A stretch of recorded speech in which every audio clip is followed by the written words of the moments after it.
G'day and welcome to a new video where this time we're going to be doing some unit testing and investigating the relationship between morale, difficulty, and combat effectiveness using DivideandConquer version 6. So the general premise that I've postulated for quite a long time is that morale has more of an effect on combat than purely making your troops fight for longer, more than just making them not break, but actually they'll fight better if they have more morale. So the test we're going to do today, as you can see, we're going to get a baseline, some results. Now I'm not going to show you all these trials. I'll just probably show you the first trial for each one, and then I'll do all the testing off camera, and then I'll show you the results. But basically we're going to have some custom battles where we're going to use Minas Ithil Guardians. Now, there's a few reasons I'm using Minas Ithil Guardians. Firstly, there's two factions that multiple factions have them, so I can fight them against each other. Secondly, is they're not armor piercing, so the fight should take a little bit longer, so that there's more chance for the balance of dice rolls to sort of balance themselves out. Third reason is they don't have a formation, so I can use the rally horn. And also the fourth reason is they are unbreakable. So I don't want units breaking, I want them to be unbreakable, which once again comes down to we're not testing how long units fight for, it's more about their effectiveness when they're fighting. And in amongst this, we're going to test difficulty and the impact on that. Why? Because it's it's pretty much universally agreed that in Medieval 2, difficulty rating affects morale. So lower difficulties, the enemy will have lower morale. Higher difficulties, the enemy will have higher morale in battles. And that is pretty much the only impact of battle difficulty in Medieval 2. So by doing this, we in effect testing morale. So we're going to run 10 trials, get average number of kills, average number of losses, number of victories, more just as a point of interest at the end. And then with no rally horn. So I'm not going to use the rally horn at all. And then we're going to run 10 battles, 10 trials on each difficulty, where I spam the rally horn the entire battle, and see if that changes the results. So by spamming the rally horn, we're going to be raising the morale of our troops throughout the battle. And if my postulation is correct, they will fight better. So that is what we're going to be testing. Okay, so here we are in our custom battle screen. This is the settings we're going to have now. I'm not convinced weather and time of day actually are consistent, but we'll have it set on clear and midday, and we'll see what that gives. Difficulty for the first lot of tests are going to be on easy. As you can see, we're going to be having two factions, Darwinian and Rohan, both using Minas Ithil Guardians, so 19, 24, and 8.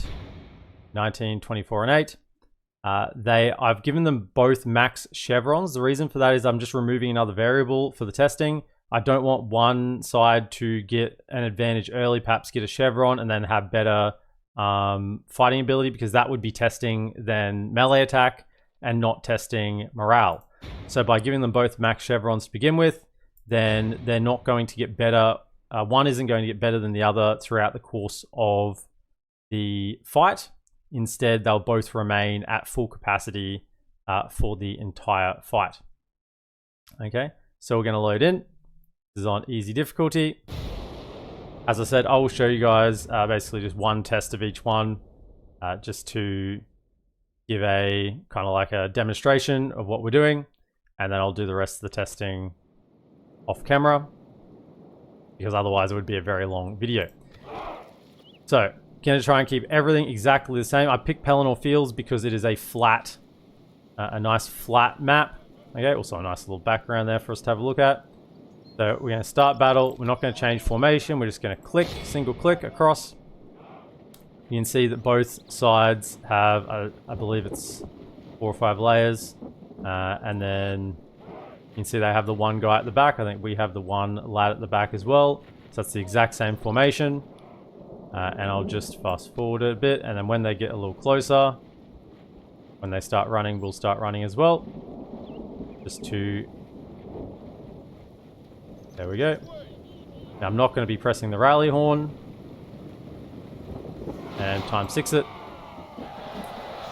And see what result we get.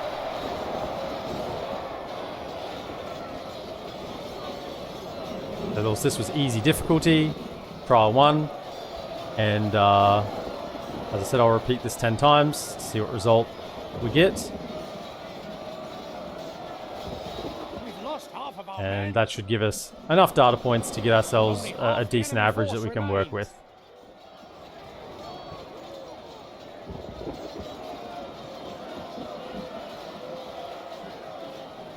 Looking, I'd say reasonably even, but player is down a little bit here.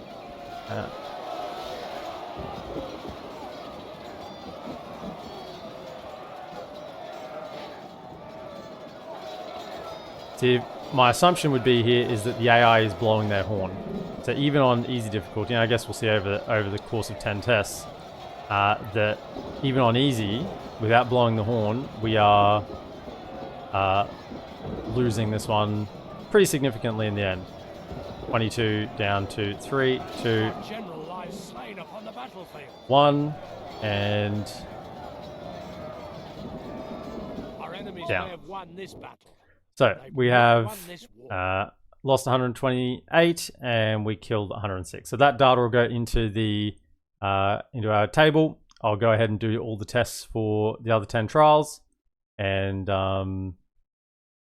we'll then move on to medium. Just as a quick post edit here, just while I was testing, I noticed something just with recording of stats wise, just in case anyone's going to note this in the comments. I actually would rather cover it now than have to respond to it.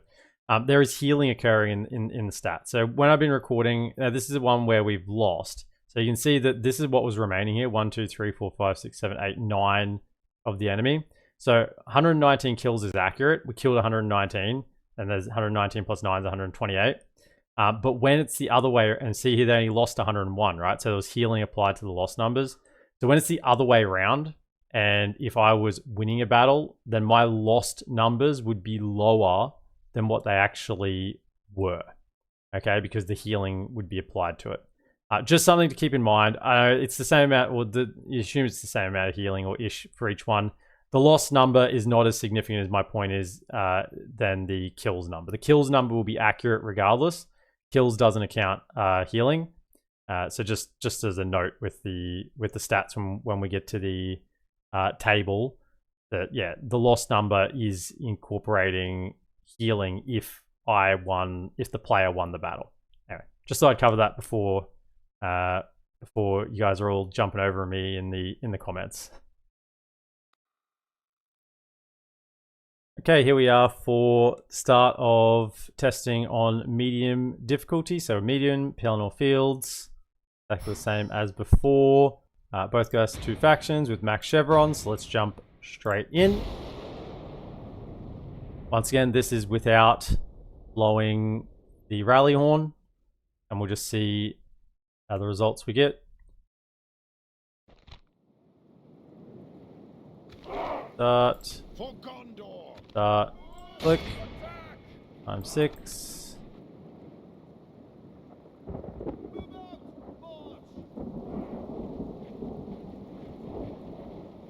Run in.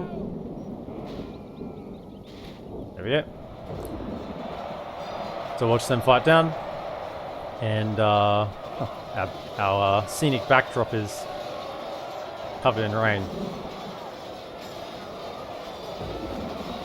So medium difficulty, and then I'll do all the rest of the tests off camera, get the results. The enemy are badly bloodied. They have lost half their men.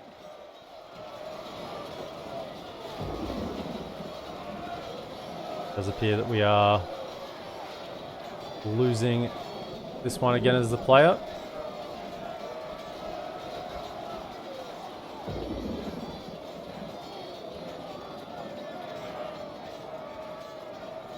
Mythical Guardians also have a good number of troops, so it gives, talking about dice rolls, just try to let it the best possible result as well. Considered using like Hammers of Gundabad or something, but I thought the variance might be too high with the armor piercing and the lower number of troops in a unit. The foolish general has thrown his life away. This defeat is a bitter drop to swallow. Next time. Alright, so that's our first trial for medium battle difficulty. We'll record that, and I'll do the rest of the trials, and then I'll see you for the start of the hard difficulty. Okay, here we are with hard difficulty. So you can see hard, we're still on Pelennor Fields. Jump over, we've got our 2 factions ready to go. So jump on in.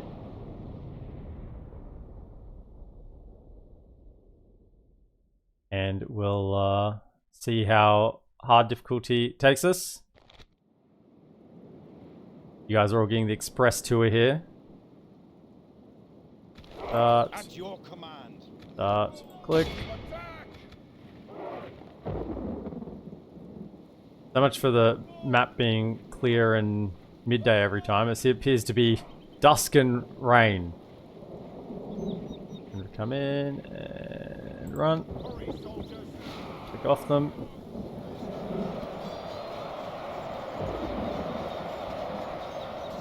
So I hope you guys are going to find the results of this testing enlightening, if nothing else. Because I think it is going to lend a lot of thinking to potentially what generals you have leading forces, how troops perform in battle when you do or don't have a general, or the quality of your general that you have, and the impact that morale has on the battlefield. And if the results turn out the way that I think they will, which is what I've observed in battles, is we're all going to be spamming the rally horn a little more frequently. The foolish general has thrown his life away. Perhaps our chances of victory with it.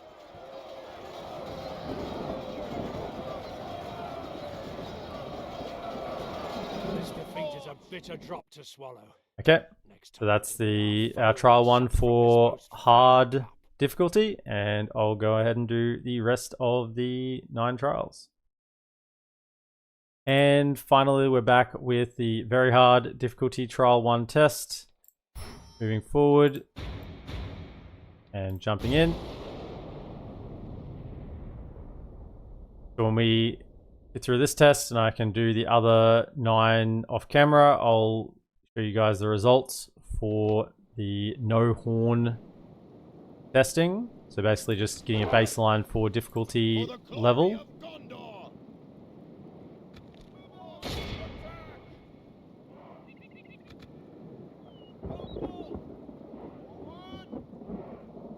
And charge.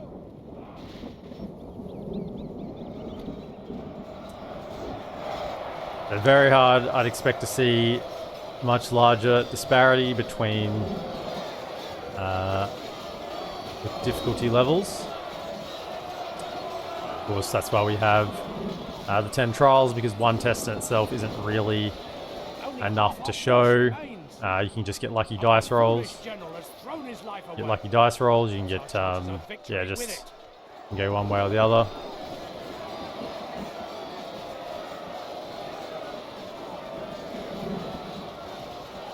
I did think about doing potentially only 5 trials, but I thought 10's probably a bit harder to argue with. 5 that you could maybe still get some dodgy results.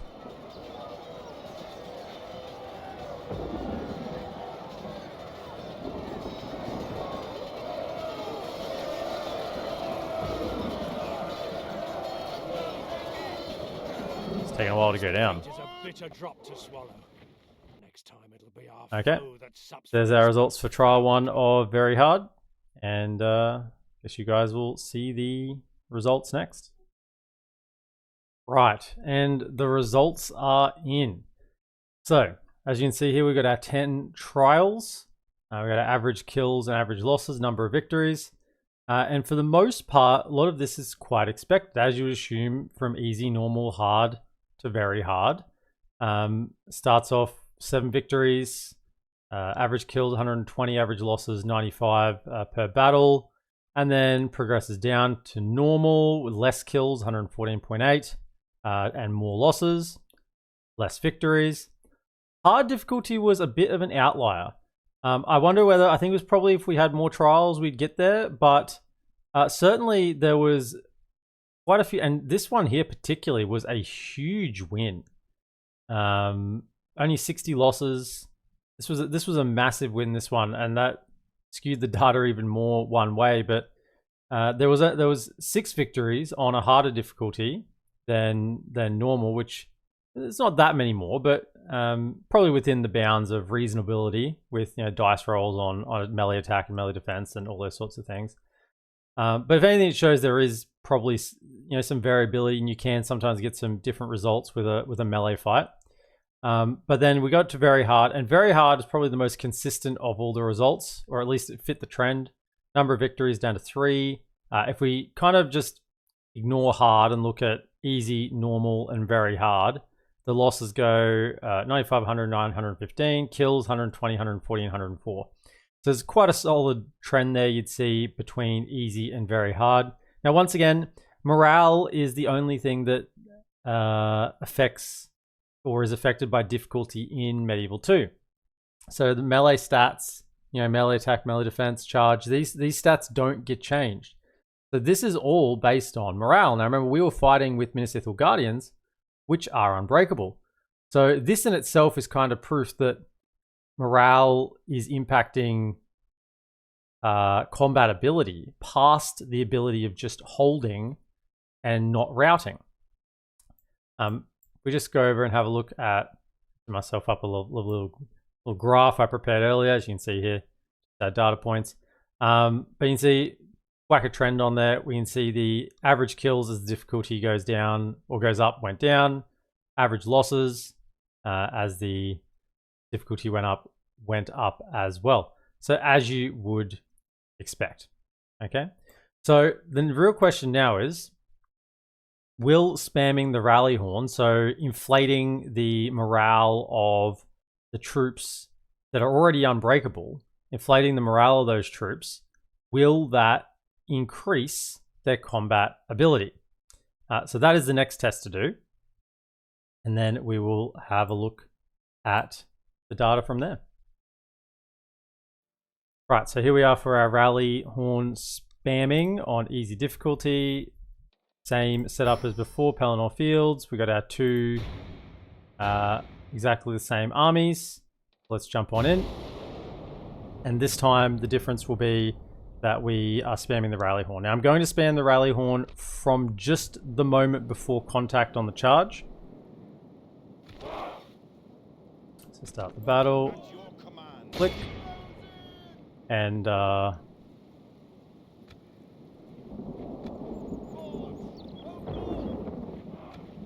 charge timing right. Okay. And then we horn it up. And I'll just sit here spamming this button. As soon as that horn becomes available, we're just clicking it. Click, click, click, click, click, click, click. The enemy are badly bloodied. They have lost half their men. We've lost half of our men.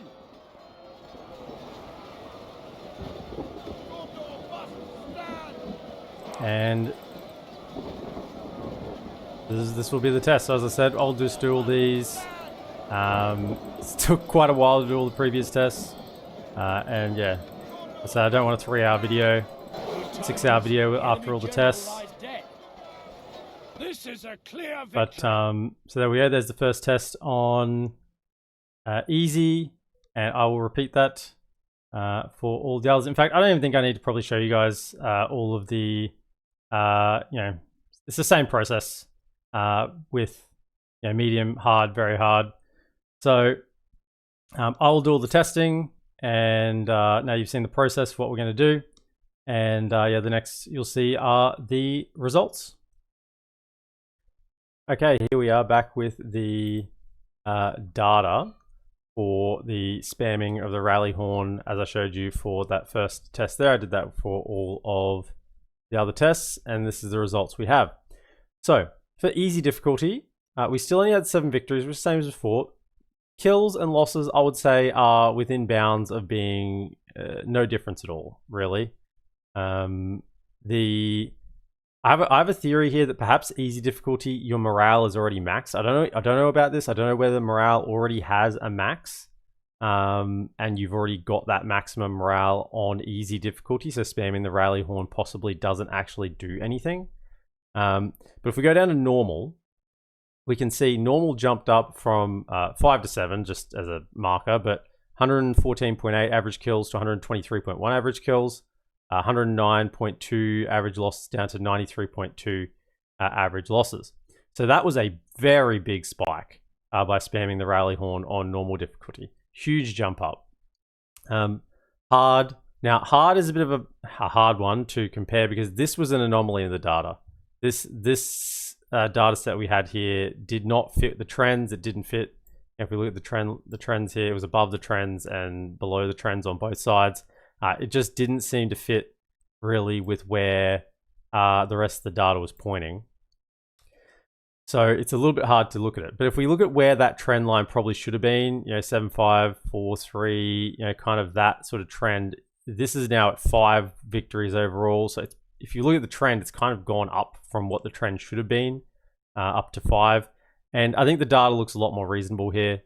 107.2, 104.6. This may have even overperformed a little bit here. And this is kind of coming back into line with where we would expect things to be. So we have an improvement, improvement. Went down, but as I said, this data here was way out of line with what we were kind of getting with everything else. And then the very hard difficulty, which is what I kind of look at the most because it's the one that the campaign is balanced around. It's the recommended difficulty. That's what we're told to play the game on. And we saw a modest improvement there. 104.7 average kills up to 107.9 average kills. Average losses went down by about 7, 115.2 down 108.5. And the number of victories went up by 1. Now, all of this data could be explained away by variance in dice rolls, right? You could say that. I think this is interesting to say the least, that there does appear to be, if we look 3 out of 4 were improvements. And if you take this data set here as being potentially not very accurate with what the rest of the data is saying, then this potentially is possibly an increase on the trend. If we go over here and have a look at the with the horn, you can see the normal data is potentially overperforming there, and hard data is even potentially underperforming a little bit on kills based on what the trend of the data is saying.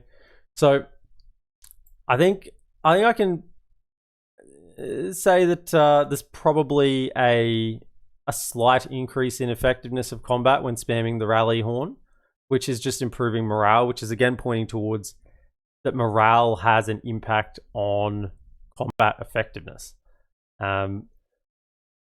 Just see the comparison here. So easy was more kills, normal was more kills, hard was that weird one, which I'm not sure about this data set, and then very hard, which is the one I'm probably most interested in, had an increase in kills as well. But once again, we did see that the difference between easy and very hard was felt. Harder difficulties had less victories and less kills. Now, I don't think that this data is conclusive. So what we're going to do now is we're going to head into the campaign map and manufacture ourselves a little bit of a situation where we can test without a 10-star general and with a 10-star general, and see if we can get some results in campaign, because obviously this is custom battle. So all of this data is very interesting, but I think still a little bit inconclusive. We can add it to some data from the campaign, and then we might be able to come to a reasonable conclusion about the impact of morale and combat effectiveness. Okay, so here we are in campaign. So we have simple little tests to do. I've got a partial strength goblin infantry here, and I've also got Boromir, who is a 10-star general with a Gondor militia. So we're going to fight this goblin with the Gondor militia. And in 10 trials, 10 tests, we're going to do it without Boromir in the army, and then 10 trials, we're going to do it with Boromir in the army. And to see if having a 10-star general, not actually fighting, just being on the field, is going to make a difference to how the troops fight. Now, of course, this unit is going to beat the goblins, whether Boromir is in the army or not. So it's not so much a test of whether we are winning. Okay, let's just start off. Whether we're winning, but the metric will be measured with how many troops are left in the Gondor militia unit when we win the battle. And that will be the test. Okay, now we're on Pelennor Fields because that's where we're doing all the other tests, so I thought we may as well leave them there. Take it off by it will. And we're just gonna click and move forward. Now, of course, we're not going to do anything else. And we're just going to let them fight. And we'll do this 10 times just to see how many Gondor militia left in the unit when we win the battle. If we continue like this, we will smash the enemy. And then we'll do the same thing, but without Boromir on the field. And 10 tests with just the Gondor militia alone, and see how many they take, or how many are left. So we've won the battle there with 130 troops left in the unit. So that will be the number that we go from. So I said we'll do that 9 more times. Then I'll take Boromir out of the army, and I'll do it just with the Gondor militia 10 times as well. And we'll see what the numbers, or the average numbers of troops left in the army, or left in the Gondor militia unit is when we have done all the testing. So I'll see you with the results. Okay, welcome back to the results for the campaign testing. As you can see, just by scanning across here, the captain by themselves had an average of 101.8 troops remaining at the end of the battle when the goblins broke, whereas the unit of Gondor militia, which is the same Gondor militia unit, under the 10-star general Boromir's command, even though Boromir wasn't doing anything, he was just sitting on the battlefield, not taking any part in the battle, the Gondor militia finished with, on average, 127.3 troops remaining. Obviously, kind of 0.3 or 0.8 of a unit, but just on averages, 127.3. So that's about 26 troops more for one single engagement. Now, that's quite significant. Now, just a few things I want to talk about is it's important that for this test that the Gondor militia were winning. That's because we didn't want to test whether they were going to hold for longer, because we know that they're going to hold for longer. We know that under a 10-star general, units will basically be unbreakable, right? Whether they've got the unbreakable trait or not, a 10-star general will make the lowliest of unit basically stand their ground to the very last. What we want to test is whether that unit, before they're standing their ground to the very last, is actually fighting more effectively because of higher morale. Now, I've searched far and wide. Now, I know I've had a couple of people tell me that command stars on generals add a melee attack and melee defense bonuses. But I've searched far and wide, and no one's ever actually shown me the proof of that. All I can see or find definitively is that command stars give additional morale.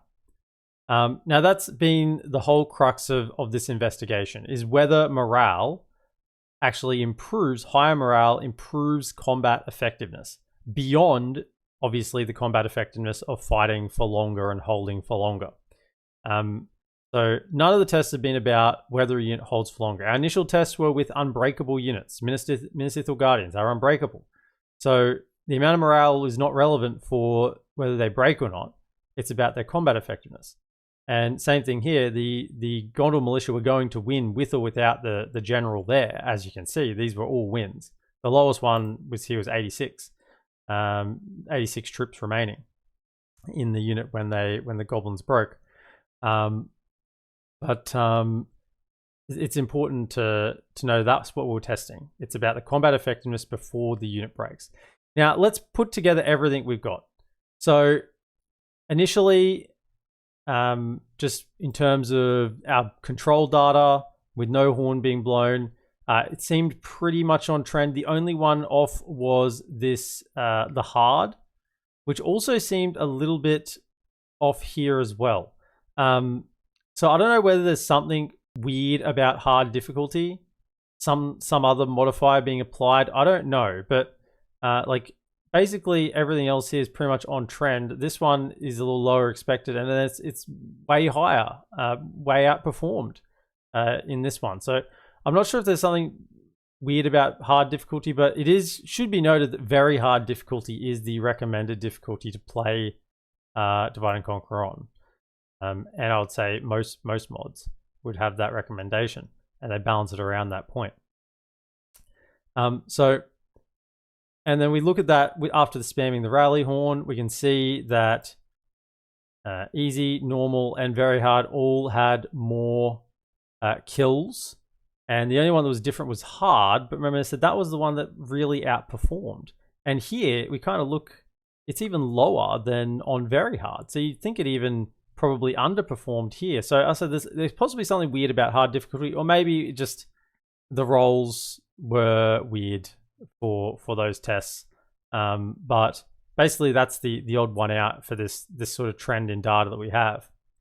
So if we think about your own campaigns and how this might impact your own campaigns, let's assume that there is a marginal benefit of blowing the horn. Okay, we think there's probably a marginal benefit. And let's also say that, and this is pretty clear, I would think, that a higher command general is going to lead to better results. Obviously, your troops will hold longer, but I think they're also going to fight better in the line. Imagine this effect across an entire battle line. You know, this is one unit on one unit. Think about all the additional kills this particular Gondor militia unit would get, because not only are they alive, but they've routed the unit that they're fighting faster.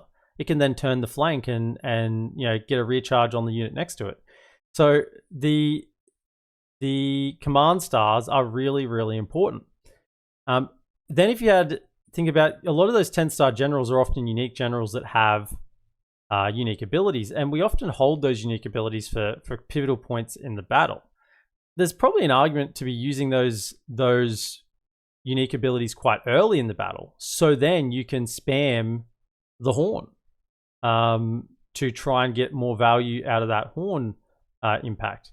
I don't know whether, I've floated the idea earlier as well, and I've thought about it a little bit more. I don't know whether there is a cap on morale, and that would explain why easy difficulty with and without the horn were relatively similar, and normal difficulty had a huge spike.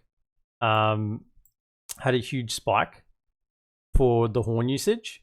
Maybe that's because this was basically topping up the morale to max morale, and then when you get to hard and very hard, the horn isn't enough to top it up to that max amount. As you can see, both had 7 victories here. So I kind of think maybe it wouldn't be without premise for there to be a top morale point. I know there are, you know, a lot of the things in the game, a lot of the various attributes do have a maxing out point. So I don't know, I don't have that information on me, but potentially there is a maxing of morale, and that's what we saw in the normal test here, and easy as well demonstrated that. That's me just headcanoning, and I'm not 100% sure about that, and don't have any more data than just what I'm looking in front of me to support that. But that's also a possible thought as well. So I hope you found all this interesting. Obviously, it's far from a perfect test. There are possibly things I could have also, you know, more trials. Obviously, we've done 20 trials, 30 trials, 40 trials, 100 trials. Would have given better data. But time is also a resource to consider. One last point I also want to just note about this test here is I was concerned that the goblins wouldn't act consistently in all of the tests, and I can happily say that in every single one of these trials, the goblins charged. I just walked in the Gondor militia, and the goblins charged the Gondor militia. And not a single one of these did they sit and brace the charge. They countercharged every time. So whether that's good or bad is irrelevant. I'm saying that it's consistent data for everything. That they did behave consistently. So I'm happy with that. But please do leave your own thoughts in the comments. And I will see you in the next video. Have a good one.